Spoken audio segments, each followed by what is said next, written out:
मोहतरम नाजरीन, मुस्लिम लीग नून के कायद और साबिक़ वज़ीर आज़म नवाज शरीफ ने कहा है कि आर्मी चीफ की यकीन दहानी के बावजूद कराची वाक़े की रिपोर्ट कौम के सामने नहीं आ सकी।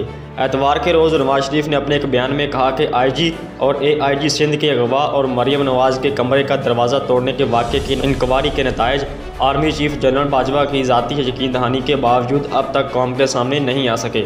क्या इस कौम को इस ताख़ीर की वजह जानने का हक़ है? ये मसला इतना पेचीदा तो नहीं कि इस पर चंद घंटों से ज़्यादा वक्त दरकार हो।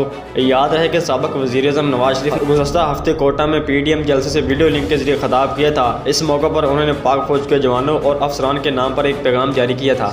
अपने खिताब में पाक फ़ौज के अफसरान और जवानों के नाम अपना पैगाम में कहा कि ये आपका अपना मुल्क है, आप इसके लिए जान देने से भी गुरेज नहीं करते, आपने इसकी हिफाजत का हल्फ उठाया है, इतना ही अहम इसके आइन की ताबेदारी है।